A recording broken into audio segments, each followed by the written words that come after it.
Elizabeth Yu's passing, which prompted a period of widespread grief in Britain, occurred just 1 year ago. The late Queen, who ruled for an extraordinary 70 years and was revered and beloved across the world, left an enduring legacy on the nation, not the least of which was a unique collection of film and photos. King Charles IE, the longest-serving heir apparent in British history, has stepped into his late mother's footsteps with a flurry of public appearances that have all been documented on video. The nation and its king have actually entered a new era, despite the fact that events may appear to be the same on paper, as these photographs shot in the first year of each reign demonstrate. One of the most significant occasions and a significant tradition in the royal calendar is the monarch's annual Christmas speech.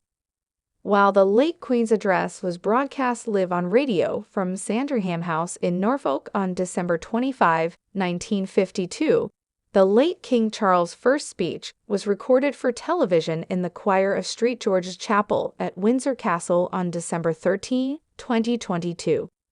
The BBC and ITV didn't begin airing the late Queen's Christmas message on television until 1957.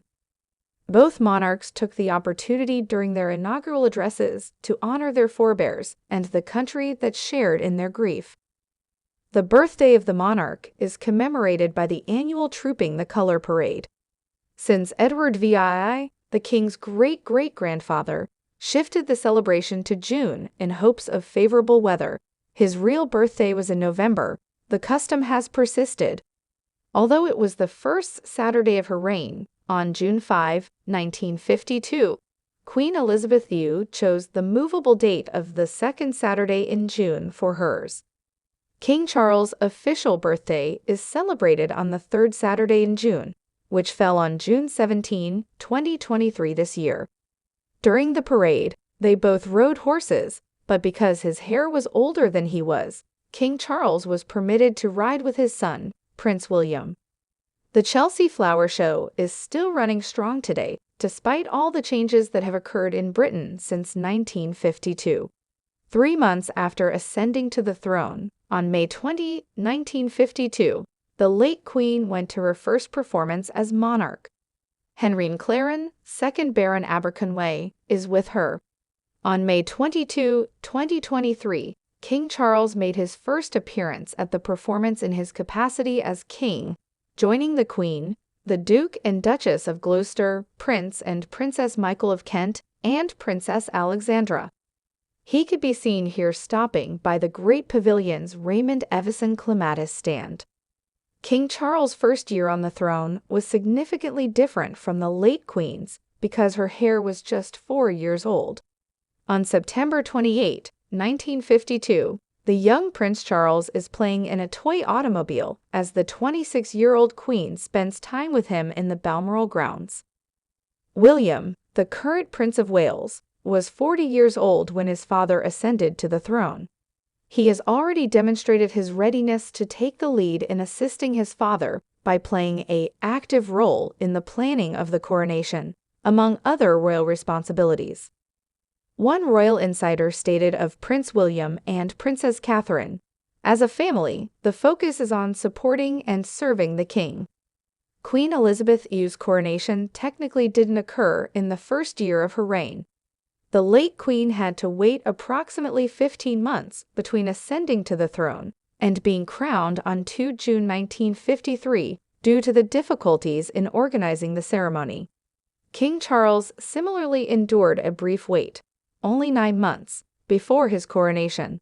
On May 6, he was crowned. The St. Edward's crown, which was first created for Charles VII in 1661, was worn by both Elizabeth Yu and Charles IUI at their coronations, which occurred about 70 years apart.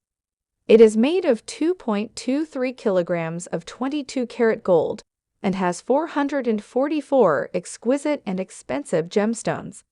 In this image, they are both wearing the imperial state crown, a comparable but even more elaborate piece made of gold, silver, and platinum, and embellished with 3,174 precious and exquisite gemstones, the majority of which are diamonds. In contrast to Elizabeth's royal consort, Prince Philip, who was not permitted to wear a crown since doing so would have elevated him above his wife as sovereign, the king's newly crowned Queen Camilla wore the crown of Queen Mary. Sir Winston Churchill was the first prime minister to meet with the late queen after she ascended to the throne. She was hastily summoned from Kenya on February 7, 1952, as a result of her father's passing, and they met on the runway at London Airport, now Heathrow. The successors of the then Prime Minister, Anthony Eden and Clement Attlee, were also a part of the welcoming committee. Liz Truss welcomed King Charles at Buckingham Palace on September 9 and was the first Prime Minister to do so.